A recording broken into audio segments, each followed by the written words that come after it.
Hey guys, welcome to another Hunter video. I'm a Night Elf Hunter on the Whisperwind server, and right now I am in Heroic Blood Furnace. And Blood Furnace, if you don't know, is a Outland or the Burning Crusade 5-man instance. And I'm actually in here with 4 other people, well actually 3 because one hasn't stepped in yet, and unfortunately this is a pug. And what I'm going to be doing here that you haven't seen before is actually tank with my pet, with a healer and DPS to follow. Now with these guys, if I go very slowly, then I could possibly solo the instance because they're no harder than any normal Outland, or Northrend instances. So instead of trying that, I'm just gonna see how well my pet tanks. And if you're gonna do this, I have a few suggestions. One, don't get a pug. Get some people, if you're gonna do it, on vent so that you guys can talk and you can give directions and instructions as you're running this. With doing this, I'm in my hunter tanking spec, and if this is your first time hearing about it or watching my videos, then just go to my website, TribunalXHunter.com, and search for hunter tanking.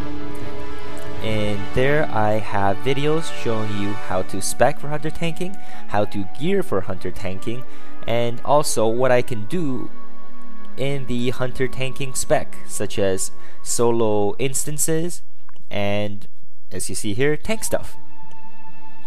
Now, some of the biggest problems you have as a hunter tank is threat. Threat is your biggest problem. Your pet's only form of threat management are as follows. Growl, which is unfortunately only single target. He also has Thunderstomp, which if you're using a tenacity pet, which I definitely recommend you should, then he has a little bit of threat. And also your Misdirection, which also pose threat onto your pet. And I've also spec'd my pet into Taunt, so that way, just in case you have the oh crap moments when something goes after the healer, then your pet can just taunt it off them. Now unfortunately, as I said, the biggest problem is threat, and so sometimes healing aggro from the healer will pull threat off your pet and you're, well, gonna die. And here I pulled a little too much and I was out of line of sight of the healer, so the healer couldn't heal me. So this time I learned my lesson and I'm pulling little by little. Another problem with hunter tanking is mana. With mana, you don't have as much mana and you don't have as great attack speed and everything else for proper mana management. So you have to switch over to Aspect the Viper a lot.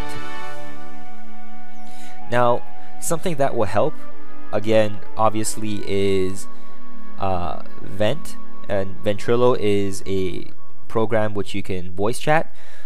What else you can do is just set raid targets, i.e. the skull, the X, the square, any other marks, so that you can tell people what to attack first and only single attack. Because if it's just single attack, your pet has a lot better threat management than if it's AoE attacking.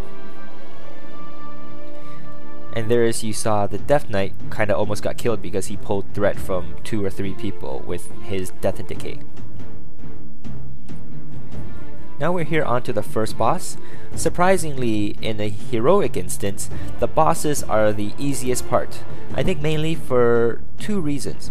One, the boss is only one single person, so your threat is easily manageable because it has about 4 of the skills can all be focused on this one mob, one monster.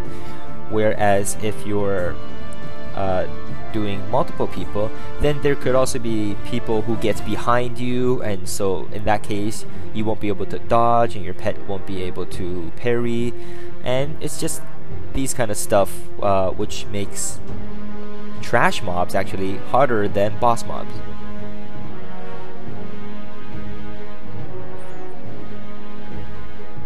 Now we're onto the area of the second boss, and here we've gotten kind of used to my pet's threat, and so now we're not doing as much damage right off the bat, and we're holding off all damage until my pet has a decent amount of threat.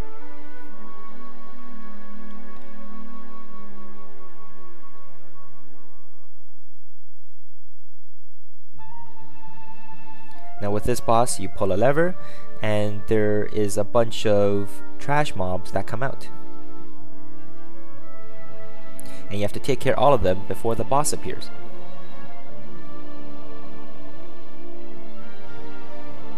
Now unfortunately over here, they got kind of excited with all the new mobs and they didn't actually wait for my pet to get more threat. Now with pet and hunter tanking, your pet doesn't get defense capped like an actual tank does. It doesn't also have as much mitigation or dodge, parry, and all that good stuff. But what the pet does have is healing bonus. So your pet can actually get healed for 50% more than anyone else. And so what also helps is Mend Pet. Mend Pet is very powerful ticking healing that you cast onto your pet, and so you help out the healers a little bit more with that also.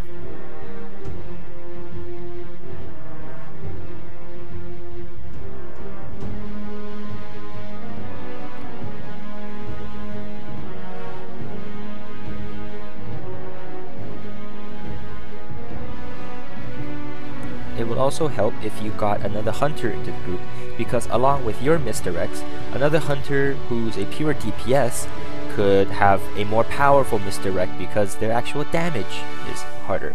So here we are at the last boss, Killadin the Breaker.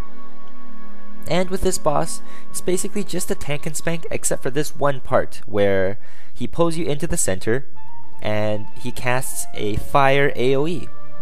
And you have to run out of the fire AoE. Luckily, your pet doesn't really take much damage. It takes about 4,000 damage or so if you have avoidance spect, but you still have to run out just in case to let off more pressure for the healer. And as a hunter, I can just disengage and I'm back out to the appropriate distance. Again, this is a boss, so it's fairly easy. We take him down in a few short minutes.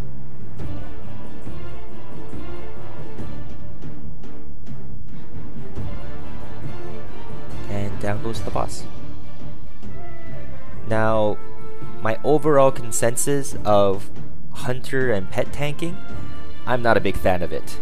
The reason for this is because you don't have threat. Sometimes people are just kind of stupid and they don't follow instructions and they get too excited and they try to maximize their DPS, which is not what you should do. And whatever pet tanking or hunter tanking is, it's not there yet. So I'll keep improving my gear and I'll keep experimenting and I'll come out with more videos next time. So that's it for this video. Thank you very much for watching and take care. Till next time.